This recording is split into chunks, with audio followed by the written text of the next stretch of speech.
एक गरीब परिवार से बिलोंग होने के चलते मैंने अपने स्टूडेंट लाइफ में बहुत ज़्यादा मैंने फेस किया है। क्या चाहते हैं, if you want to learn English, if you want to develop this language, तो self confidence plays very important role.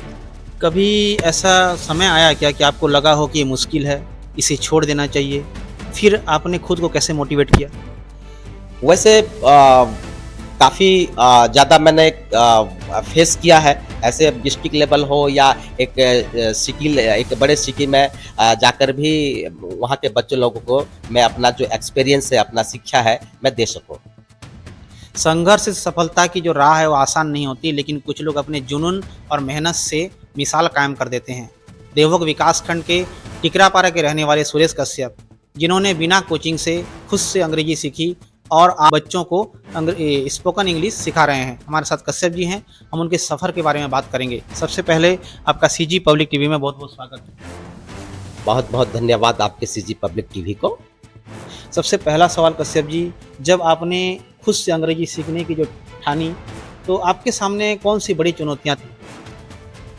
सबसे पहले मैं सीजी पब्लिक टीवी के माध्यम से मैं अपना थोड़ा-सा परिचय मैं बता दूँ।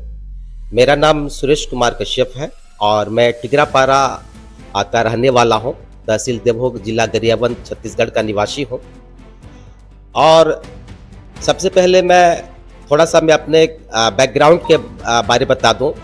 मैं एक गरीब फैमिली से बिलॉन्ग करता हूँ और मेरी प्रीलिमिनरी एजुकेशन है 5वीं तक मेरे गांव में हुई है। उसके बाद 6वीं से लेकर 12th तक हायर सेकेंडरी स्कूल देवभोग में मैंने अपनी स्कूलिंग की है, शिक्षा हासिल की है। और मैंने अपने स्टूडेंट्स लाइफ में मैंने काफ़ी ज़्यादा स्ट्रगल मैंने फेस किया है, क्योंकि आप जानते हैं कि मेरे पापा एक छोटे से बिजनेसमैन थे, कपड़ा के व्यापारी थे। उनका नाम स्वर्गीय लवानोदास कश्यप है, उनका मैं सुपुत्र हूँ।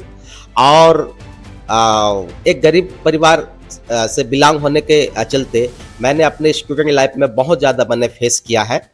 और जैसे कि आपने क्वेश्चन किया है कि अंग्रेजी सीखने के प्रति आपने क्या-क्या चुनौती फेस किया है। रियली में एक गरीब परिवार से कोई व्यक्ति बिलोंग करता है और देवभोग क्षेत्र जैसे में रहकर एक फॉरेन लैंग्वेज में को डेवलप करना, सीखना, ये बहुत बड़ी चुनौती की बात है। और मैं एक ग्रास रूट लेवल से ऊपर उठ के आज यहाँ पर उपस्थित हुआ हूँ। तो जब अंग्रेजी जो सीखने का है, जब मैं 12th में पहली बार एग्ज़ाम अपीयर किया, तो फर्स्ट टाइम में मैं इस इंग्लिश सब्जेक्ट में मैंने फेल हो गया। तो मैं सोचा और परिवार वाले भी सोचे कि एक बार फिर से 12th क्लास को क्यों ना दिया जाए, फिर से एग्ज़ाम दिया जाए।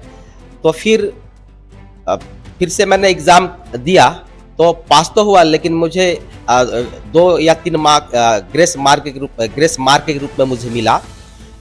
तो आप लोग पास तो हुआ, लेकिन आप समझ सकते हैं कि इंग्लिश की जो कमजोरी है मेरी कितनी थी।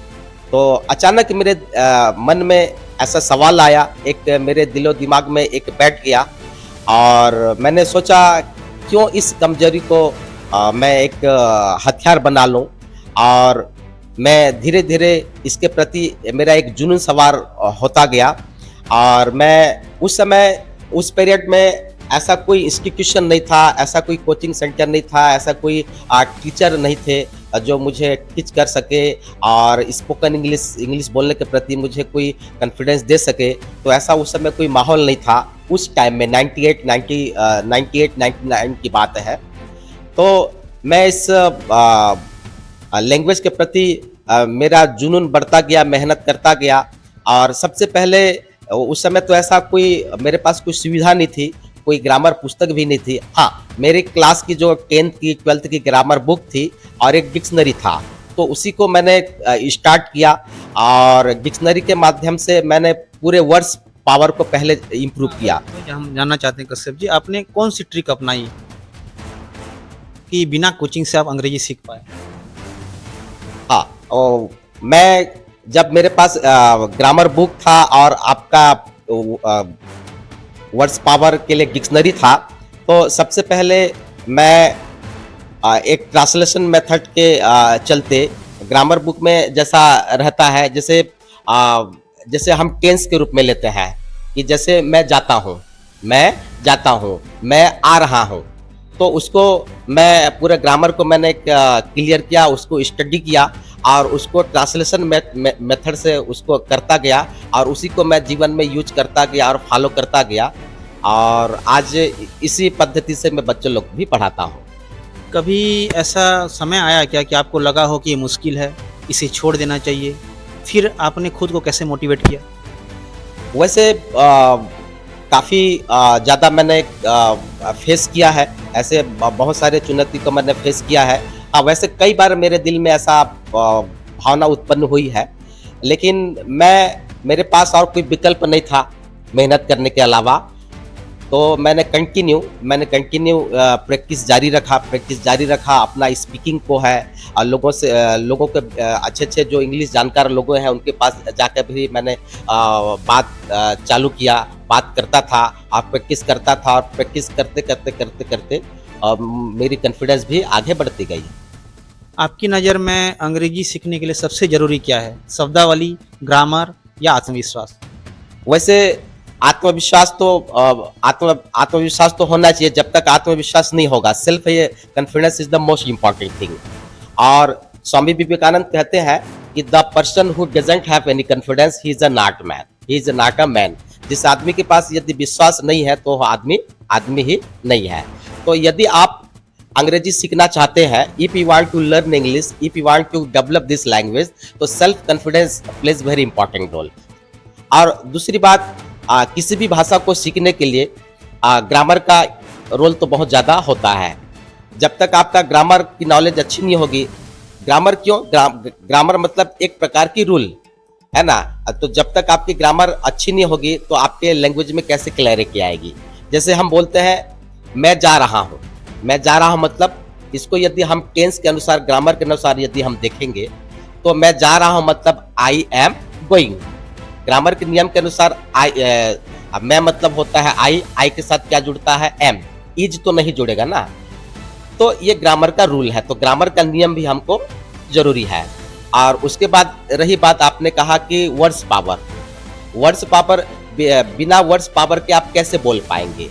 आप without words power you can't right, neither you can write, nor understand, nor speak. मतलब ये तीनों चीज़ जरूरी है अंग्रेजी। ये तीनों चीजें जरूरी है।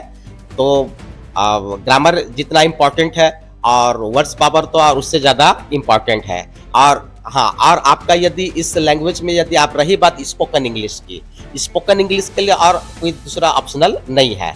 If you want to become good speaker, if you want to develop this language, तो you will have to practise more and more. आज जब आप बच्चों को अंग्रेजी सिखाते हैं तो कौन सा तरीका सबसे ज़्यादा असरदार लगता है? जैसे मैं खुद सीखा हूँ एक ट्रांसलेशन मेथड की ओर से, तो इसी मेथड को मैं बच्चे लोगों को भी मैं सिखाता हूँ। और इसी मेथड से आज जो बच्चे इम्प्रूव हो रहे हैं, बच्चे अंग्रेजी बोलने में, लिखने में जो डेवलप हो रहे हैं, ये ट्रांसलेशन मेथड। आपका सपना क्या है? आने वाले वर्षों में आप खुद को कहाँ देखना चाहते हैं?